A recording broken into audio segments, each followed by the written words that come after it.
Hey, I'm going to do a quick video on doing sous vide stuffed pork loin.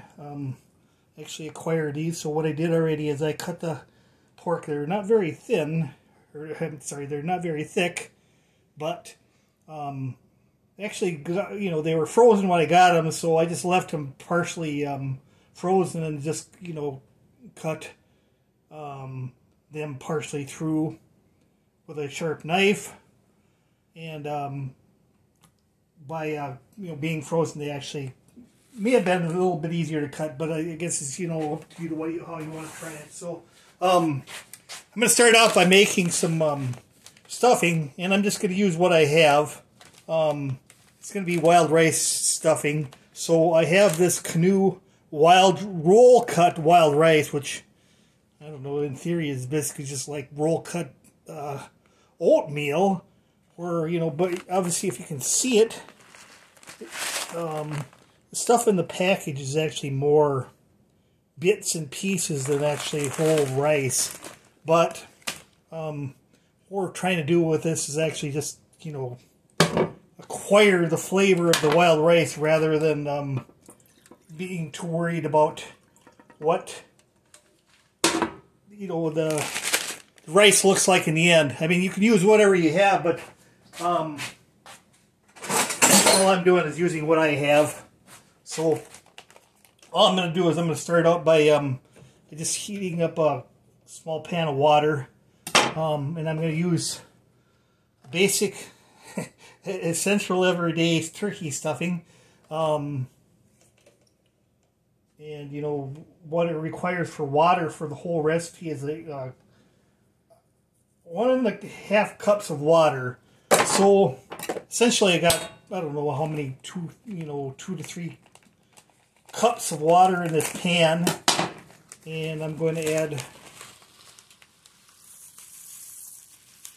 some wild rice to it.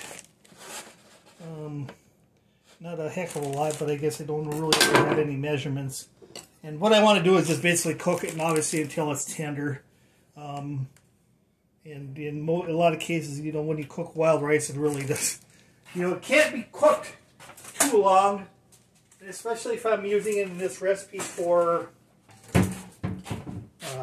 wild rice stuffing. It probably isn't going to matter too much how long it's actually cooked, but you definitely don't want it to be undercooked or raw. So I'm just going to start out with that, and I'm going to be cooking the rice, and then probably be cooking it for half an hour or better. And then once that's done, I'm going to basically just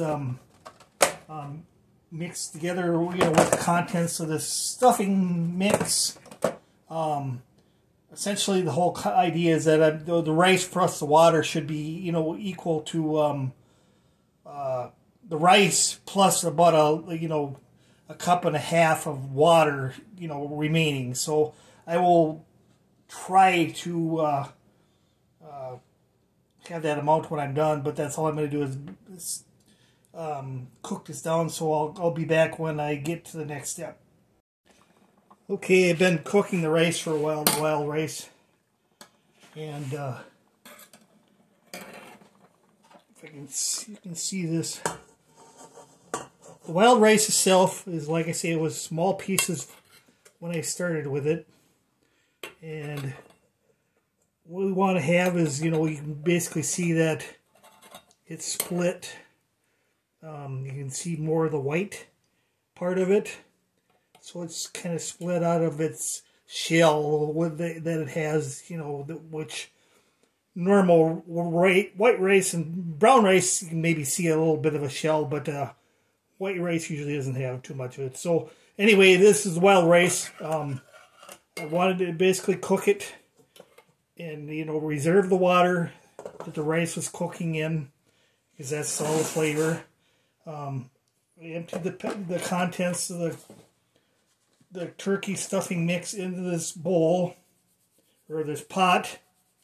So it actually required 1.5 cups of water and 4 tablespoons of butter or margarine. So I just put butter in there, And so I'm just going to add the wild rice and the liquid to it.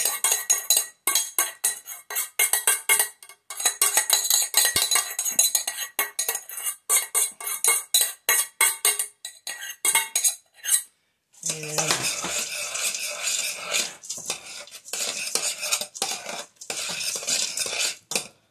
we'll have to cook it a little bit.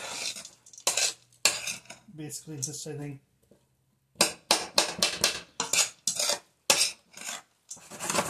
more or less to rehydrate the dried breadcrumbs and celery and onions and stuff that are actually in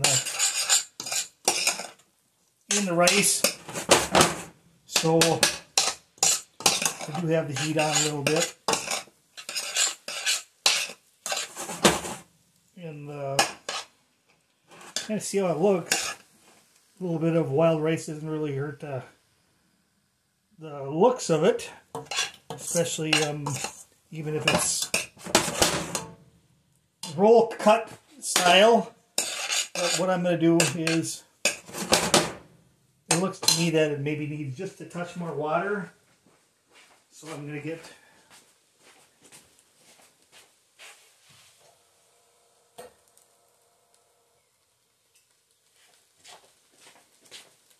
a bit more water in the pan, and then hopefully that helps me get the rest of the contents of the rice that was left over in the pot into the stuffing. I think what I'm going to do is it looks kind of like it's reconstituted. Looks like it's should be good. And so what I'm going to do is, obviously I'm not going to put the hot stuffing into the cold pork loin chops. So I think what I'm going to do is I'm just going to put the stuffing out to cool off, and because it's Minnesota I can pretty much just put it closer to the entryway, and it should cool off just fine there. And then I'll proceed to stuff the 4 pork loins that I have. But like I say, I don't want to put hot stuffing into a cold pork loin. So I want them to both basically be the same temperature before I, proceed on. So that's what I'm going to do. I'll be back. Okay, so I cooled off the stuffing long enough to make sure it's not hot. It may not be completely cool, but it's okay to, so I can actually get, these stuffed into the sous vide. So essentially, I'm just going to put a liberal amount of stuffing into each one, and rely on the cooking process to kind of seal them up. So if I decide I want to bread them after they're done, I can go ahead and do that. So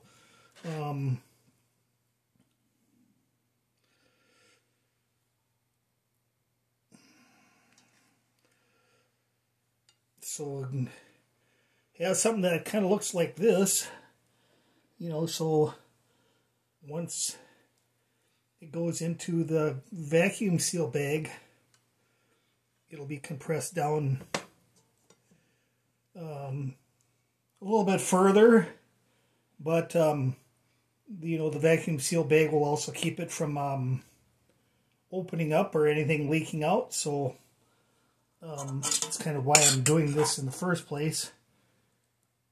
I mean, not they can't do them in the oven or different methods, but it just seems logical that actually this is a good way to do it, and not have to potentially overcook your pork loin. As a pork loin usually doesn't have a lot of fat content, which, if it's overcooked, it can tend to be a little bit dry. So what I'm actually going to do is I'm going to not cook them at a very high temperature in the sous vide. I'm going to cook them at about 130 degrees, and probably for about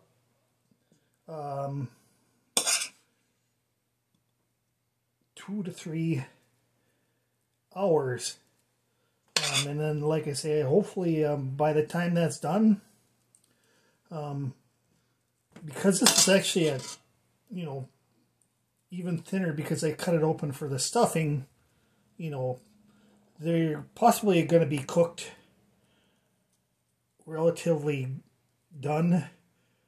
So, you know, they will be sealed up and ready for, you know, breading if I decide to go that route, or I can just eat them like they are. But I got one more left here to do. Then all I'm going to do is put them into a vacuum seal bag and seal them up, and then I'm going to put them into the sous vide as soon as it reaches 130 degrees, along with some other things that I actually had prepped up to do, you know, at the same temperature. So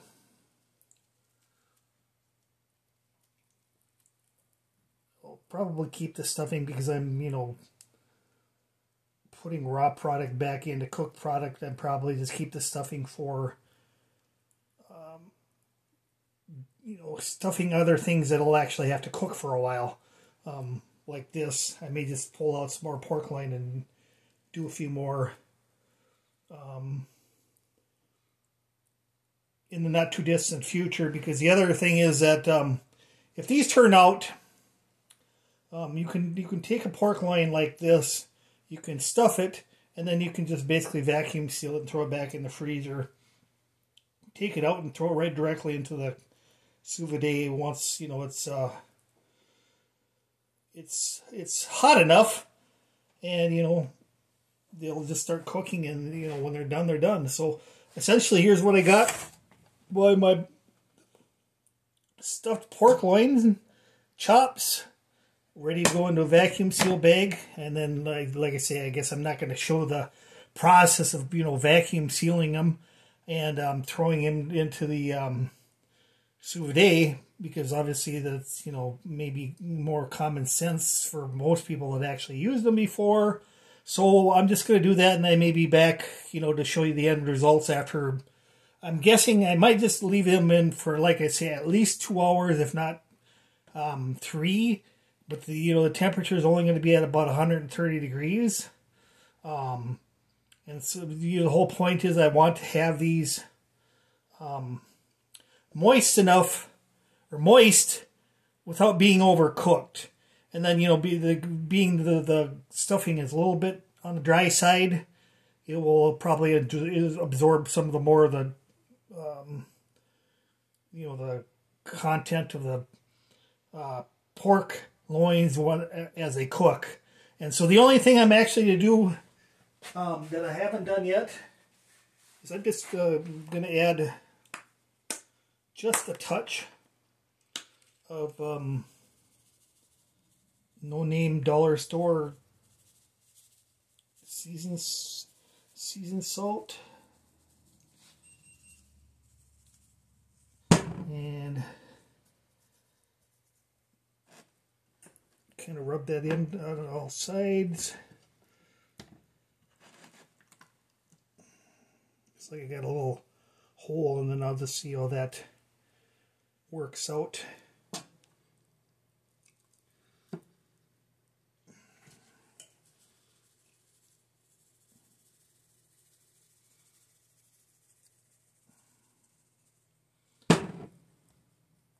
Okay, so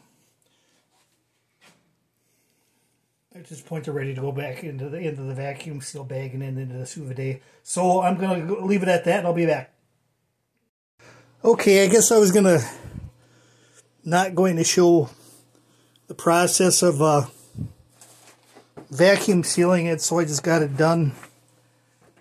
Kind of a clumsy experience, but anyway,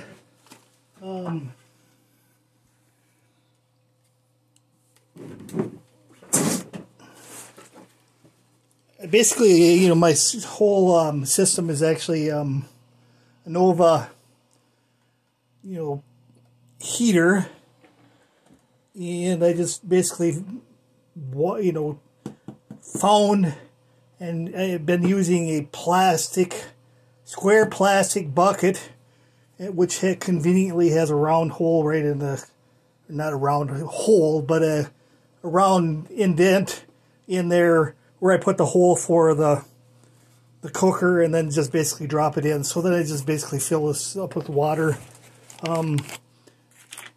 The water is temperature 130 degrees, but I'm going to add a little bit of white vinegar. You know, it's supposed to just keep the internal parts of the cooker free of lime and stuff like that, because I live in the country and the water is pretty hard. So like I say, 130 degrees for about 2 to 3 hours. Here's the pork loin chops that I actually vacuum sealed, ready to go with the stuffing in them. So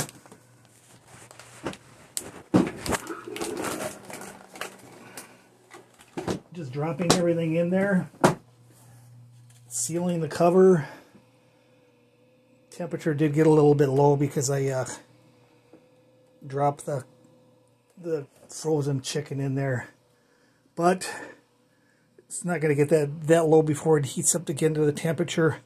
So all I'm going to do now is it's going to sit in here in my nice insulated container for 2 to 3 hours, and I'll take it out. And the whole purpose of that is hopefully last chicken cordon bleu I had was, you know, exactly the same as them, but actually by doing it 2 hours at 130 degrees and taking it out and then just cooling it off, it actually held its shape, and nothing leaked out, you know, like the cheese or nothing else leaked out of it. And so I was able to bread it and fry it, and, you know, it actually was pretty good. So I decided I'm going to do that again. And then, you know, basically this, you know, it's on the menu for the remainder of this week. So I'll be back when everything is done and I take it out to kind of go through the process. And I'm not sure if I'll probably bread and fry everything, but I have to probably go get another dozen eggs because I don't have any eggs in the house to make some egg wash to do that. Other than that, I you know, should be able to possibly get it done today or tomorrow, but it, you know, obviously if it's on video, you'll never know unless I tell you. So I'll be back. Thanks. Okay, I actually gonna have stuffed pork loin chops tonight. So actually I cooked these in the Sous Vide a day ago, and then cooled them off. Obviously I could just put them in a pan and then run cold water over there to cool them off before throwing them in the refrigerator. But as you can see, you know, I kind of think they look more like chicken breasts than pork loin chops after they've been cooked. But there's something I actually have to do. I'm kind of this is kind of maybe considered a deglazing process where I have to actually remove some of the gelatinized, you know, stuff that's on the outside of the meat before I can bread them and cook them. So I'm just going to kind of go through a deglazing process, which is you know, pretty much the first time I did this, but it's kind of necessary because in order to bread these and or flour, egg wash, and bread them the outside, you know, and have it stick when you cook it after you deep fry it or whatever. You know, the outside of the meat should actually be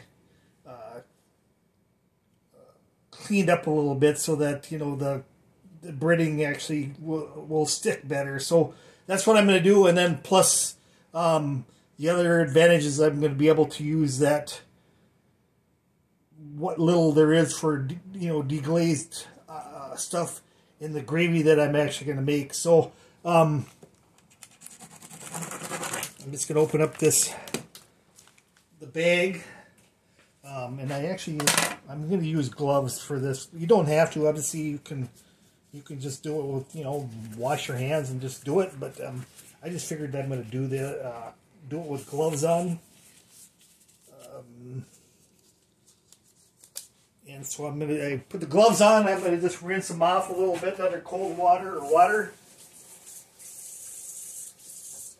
And so all I'm really going to do is I pre-opened a can of chicken stock that I had, and what I'm going to do is just put it in this bowl. And like I say, I'm actually going to use this. I'm going to use this chicken stock to make my gravy, which is going to go with the breaded pork chops, mashed potatoes, and so forth that I have tonight. So I guess you can see that I'm also going to make Brussels sprouts. I had to take them out of the freezer. So I don't know if you can really see it, but like in this corner here, you can see the gelatinized stuff from the meat, the meat cooking that I want to actually get rid of. Maybe you can see that there, that piece, that chunk there. So all I'm doing right now is I'm going to rinse these off in the chicken stock to try to deglaze or get rid of all the excess gelatin that's on the meat, and but not just wash them under the faucet, so that I can actually use that, and it adds flavor to the gravy I'm actually going to make. So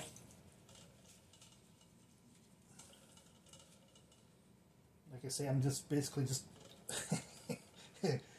more or less just deglazing the pork loin chop in chicken stock to try to reserve the all the cooked gelatinized stuff from the meat to use it in the gravy. So that's all I'm doing right now. And then what I'll probably do after that is to heat up the chicken stock a little bit and then put it in the bag and rinse out the bag also.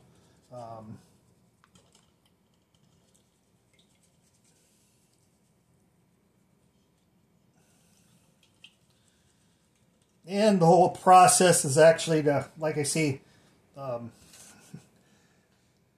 by deglazing into the chicken stock, obviously it adds more flavor for the gravy I'm going to make, by using what little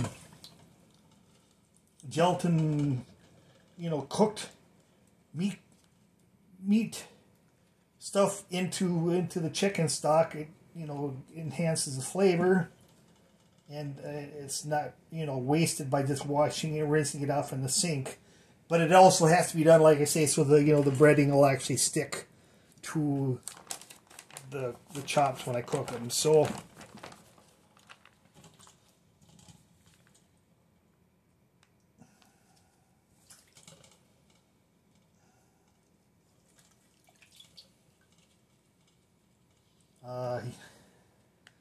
trying to get out that piece of wild rice. It doesn't seem to want to move. But you can also see that, after cooking these at in the Sous Vide at 130 degrees for almost 2.5 hours, they are pretty firm. They, are if I had all the stuffing inside the meat, inside the pork chop, obviously isn't going to open up that easily, and so that makes it beneficial for when I start to fry them. So That's what I got. So what I'm going to do, I'm just going to add the chicken stock to the bag. What I'm going to do is I'm going to, probably off camera, I'm going to just go ahead and put the whole bag in the microwave for a little bit to warm up the stock in the bag, and then we're going to salt the bag back into the bowl, or it probably just into a pan. But I might use the bowl just to make sure that I can get all the stuff out of the bag, all the flavor out of the bag before I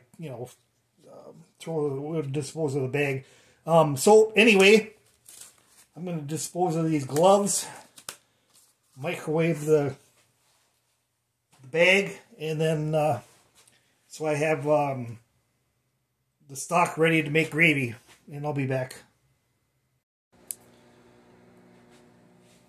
Okay, I use a turkey fryer for most of my frying, and I don't do it on the stove. So what I'm going to do is actually prep everything up and then get it ready for the fryer, make the gravy, get the chops ready to deep fry, breaded and ready to deep fry, and then by the time I get done with all that, the frying oil should be ready to go. So essentially I'm going to start off by making a little bit of roux. I guess I've mentioned this before, but usually roux is just basically 50% oil and flour mixed together, and then you cook it long enough to basically get, essentially it should be, get rid of the raw flavor of the flour by doing so. So I'm going to do that and basically just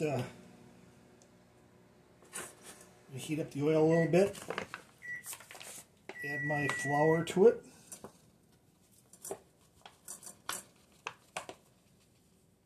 And then I'm going to just cook it for some time. And then I'll try to remove it. Throw the chicken stock into the same pan. And then heat that up, and then put the roux back into the chicken stock to thicken it up. So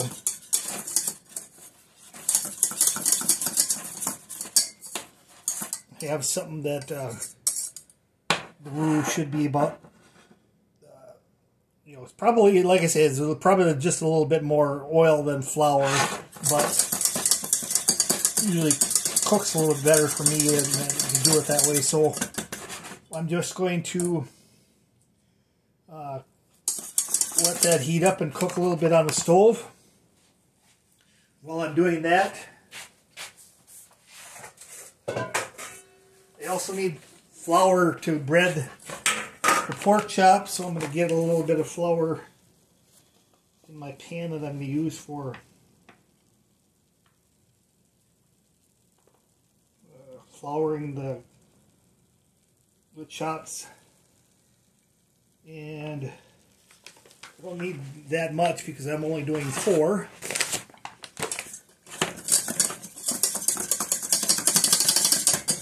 And in the meantime, make sure my roux doesn't burn. So I think I'm going to add just a little touch of seasoned salt to my flour.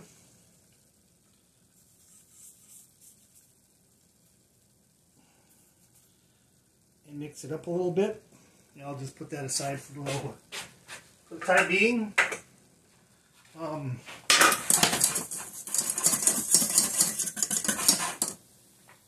I'll also need breadcrumbs, so I'm going to fill my other pan with a few breadcrumbs.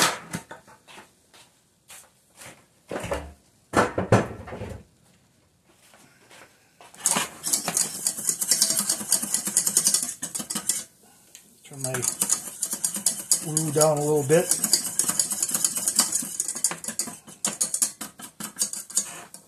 And I'm just guesstimating that the roux I have in there is probably about as much as I need for to thicken up my gravy. But I'm not sure. But all I'll do is, like I said, I'll just basically remove it from the pan, the roux, and then add the chicken stock, and then put the roux back in it. Because I got to heat the chicken stock up a little bit before adding the roux in the first place. So I'm going to put the breadcrumbs aside. And I'm going to grab myself a bowl.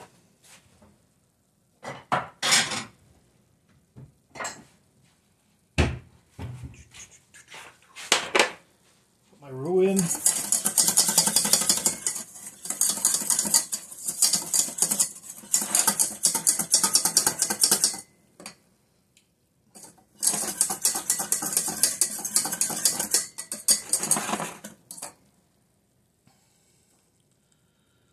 And you can cook this roux. You can usually,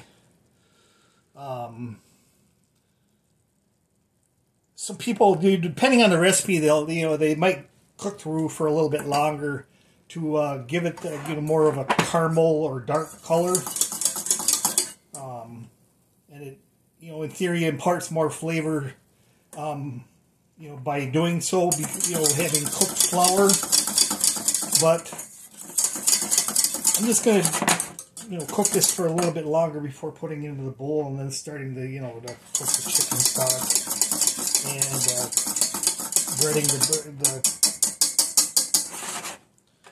breading the stuff. So essentially, this is what I have. I don't know, it's a little bit brownish, tannish colored, but not terribly cooked.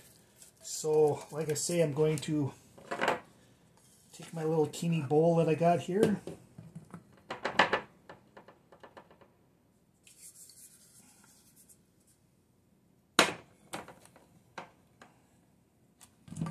And transfer most of the roux into the bowl for the time being. Then I'm going to just take my chicken stock that I deglazed the pork chops in and put it in my same pan here. And make sure I scrape down the pan real good, because I don't want to lose any of that flavor goodness that's in that I might miss in the bowl. Maybe a few wild rice specks. I guess I'm going to use a little bit seasoned salt for this too.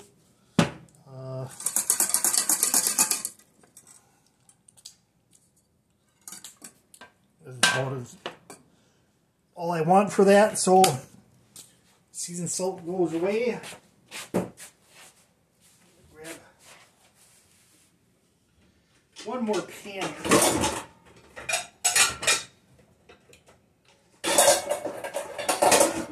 I'll use a bowl.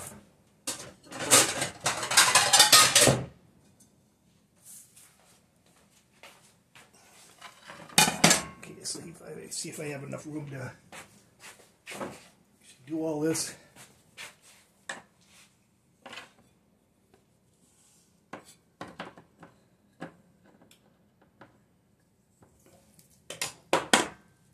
Oops.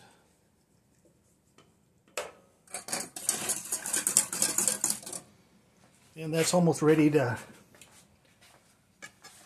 thicken, but I think I'm going to try to get pork chops breaded and onto another plate so they're ready for the fryer when the light turns green.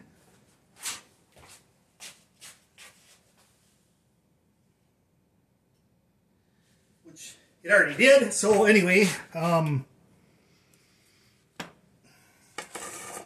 I usually do pork chops is, or breading is, first into the flour,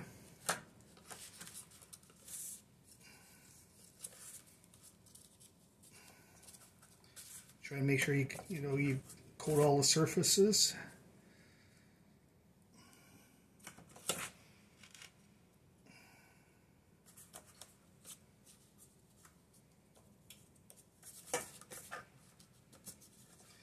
Then into the egg wash. Then into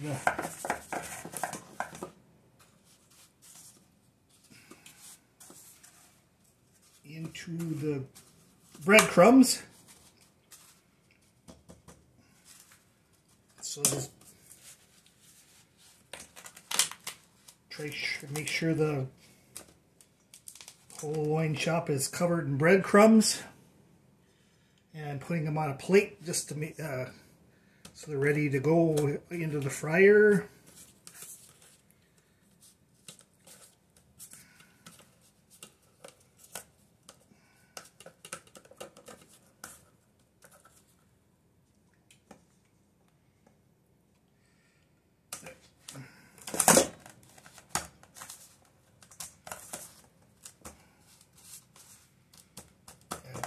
Essentially, these pork chops should be mostly done, so I don't have to do anything after taking them out of the fryer, because they should be, they aren't very thick, and so they should be actually heated all the way through by the time they're done cooking in the fryer. And then I basically just show that in the presentation, but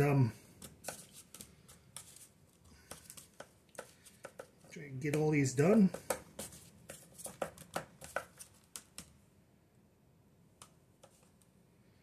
Like I say, they still look like, I think they look more like chicken breasts. Well, you could actually do, stuff the same way as this. But I had all these pork loin chops that I need to do something with, and usually, like I said, I have sous vide or cooked them in the sous vide for 2 hours with nothing except seasoning on them, and they're just fine. So I'm not sure. I better turn the heat up on the gravy a little bit so I can get that done too.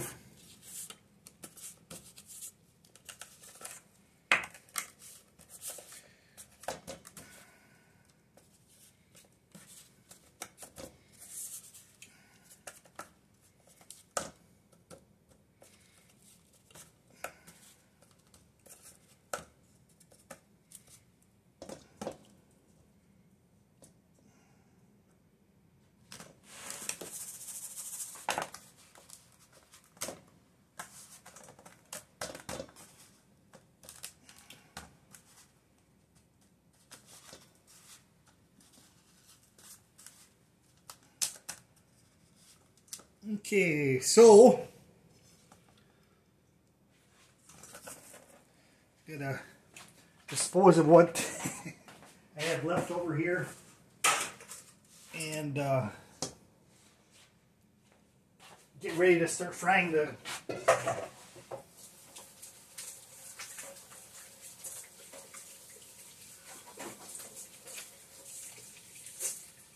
pork loins. So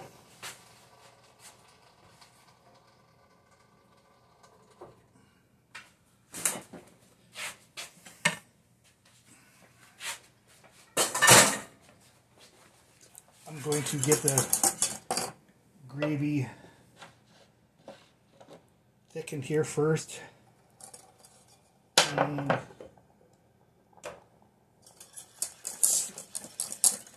obviously, you have, when you're making gravy and you add roux to it, you should usually always have it boiling before you add the roux.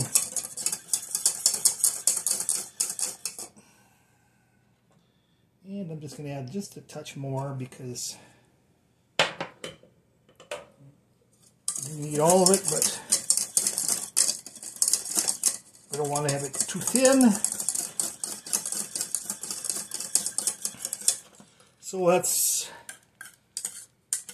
about the consistency. pork bits and then chicken stock and everything else. Unfortunately, I got one other thing I got to do before I can eat, is I got to make mashed potatoes, but I'm just using instant ones, so it shouldn't take that long.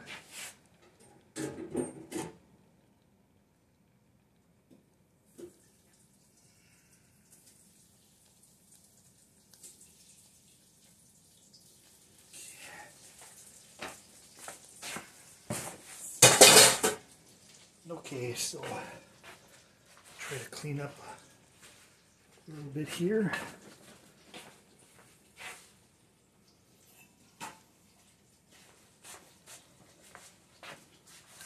Just using an old sock for my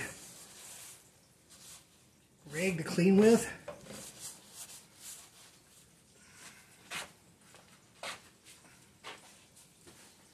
And I think the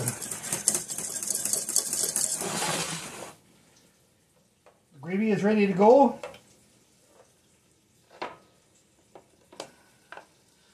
But I gotta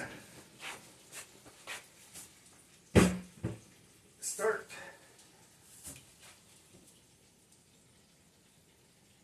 my mashed potatoes.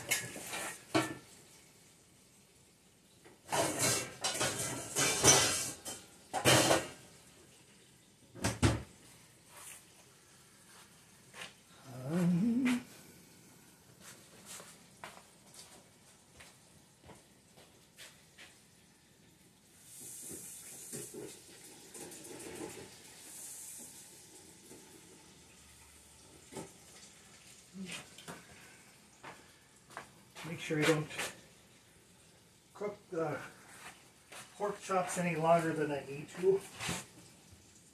I'm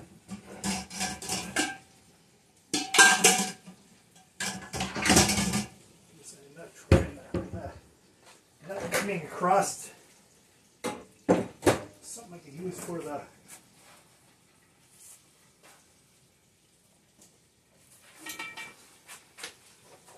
make the mashed potatoes in, because I'm just going to do it in the microwave. So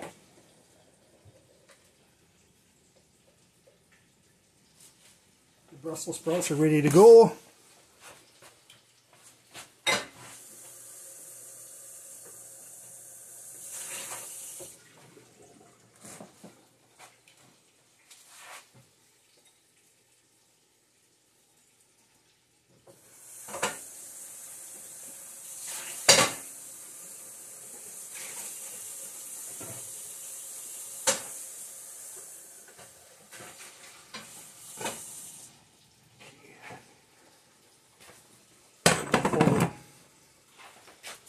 Pull the chops out, or actually just take them out of the oil because they're ready to go.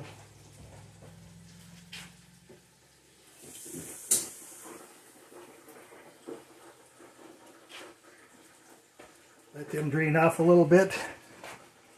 Turn off the heat.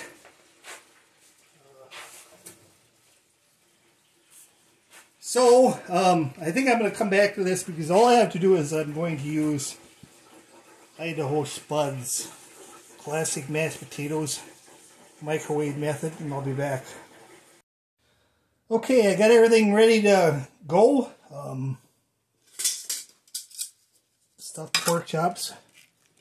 You can kind of see that they didn't completely seal, but I guess I could be expected. There's no way to keep everything inside of there when it's frying and all the steam and pressure that's inside of it. So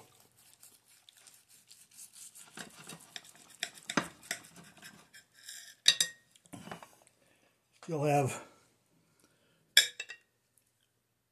stuffed pork chop or pork loin chops, and